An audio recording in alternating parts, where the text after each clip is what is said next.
when I spoke with you guys last year, we talked about some of our goals and what we're trying to strive for during the 2016 season.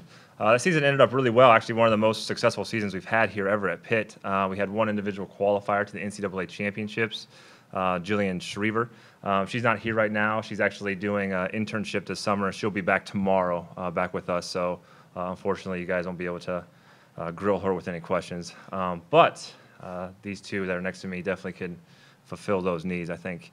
So anyways, to go back to the season from last year, we tied for sixth technically at the ACC championships, and our goal was to be sixth. On a technicality, we ended up being seventh. So that was the highest finish in school history at the ACC. 2 weeks later, we went on to the Mid-Atlantic region and finished seventh again like we did the year before. And that's where Jillian went on to qualify as an individual to the NCAA championships. And I believe she's only the second athlete in school history to do that on the women's side. From my calculations. And then segueing into this year, we have some pretty lofty goals. The girls have been training really, really hard. Our goal really is to be top 3 in the ACC. One of our other primary goals is to be top 5 in the Mid-Atlantic region, which would give us Director's Cup points. I know that our athletic director and our athletic department that's one of our main goals, is to score those points for everybody. So if we can do that at the regional meet, and then hopefully we can find our way to the NCAA championships as a team.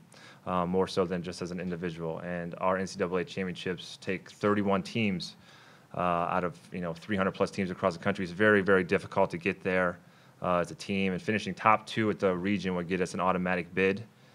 So hopefully we can either get the automatic bid or get enough at-large points throughout the year to find our way to Louisville come Thanksgiving week and be able to compete with the nation's best, because we definitely feel like we are one of those teams.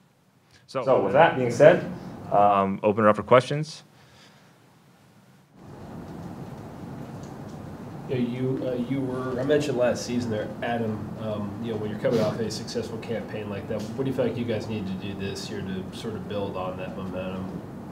Well, the big thing I think in our sport is it's progress, right? You go from one year to the next, you want to be better each year. I think in all athletics, that's what you want to do, especially in like an aerobic sport or endurance sport. It takes time to build that. So, the girls over time will increase their weekly mileage. They've had a lot better summer this year than they did last year in terms of volume per week, or volume the whole summer. And then just getting stronger, being more confident, and then you can start racing better. And the more experience that they have, the better off we'll be. I think last year I mentioned that we were kind of a younger team. We were more sophomore-oriented, junior-oriented. Now those girls are juniors and seniors, so we're more of a veteran team this year. We made that transition pretty quickly. So there's really not much that these two and all the girls on our roster haven't really seen within the ACC and basically within the country as far as the nation's top, distance runners go. Hopefully that answers your question. No, definitely.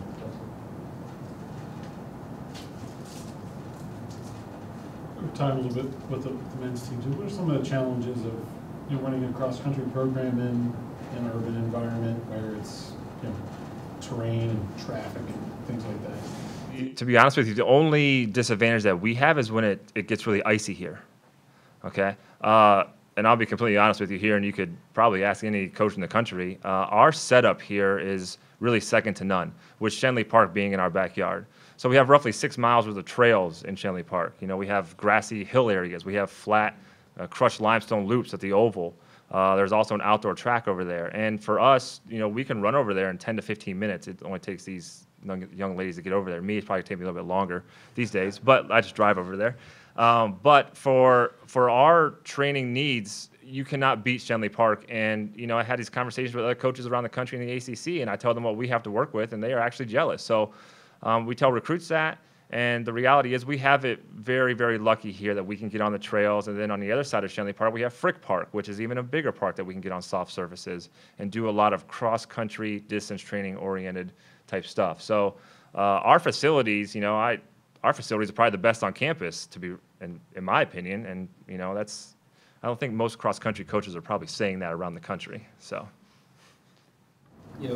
For Mackenzie and Melanie, Adam was kind of touching on it there. What's how difficult and how kind of treacherous can it be trying to be a cross-country athlete, trying to stay at a certain level during the winter when it's, you guys know how awful it is here during that time of year.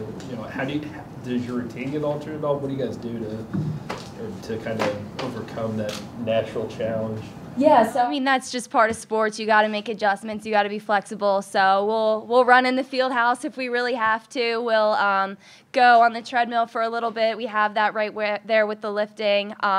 But for the most part, if it's a little snowy or something, you just kind of got to embrace that challenge and go for it. Find some small spots that are good and just kind of make it work. I mean, at the end of the day, those challenges kind of help you get a little mentally tougher because you have to work on being flexible and working around that. So I think end of the day, it's not so bad.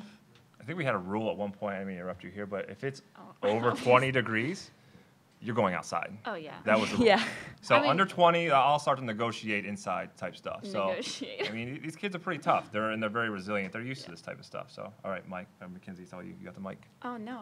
Mel said exactly. I mean, we were running in like 15-degree weather last year with ice everywhere and snow, and it's just something that you have to take, like, just got to be careful, just got to watch your step. But overall, running down the hills, you should probably walk, but there's nothing we can't take. So, yeah, it's fine. There's an Instagram post, I think, on one of our pages of some of the old timers. A few years ago, I put this post out there. We snowed maybe like 14 inches here, and they went up into Shenley Park, and they were doing like a tempo type run on just the road through Shenley, but it was just complete white out, and all you can see is really like their silhouettes. Yeah. So it's really pretty cool, epic photo, if I do say so myself. So.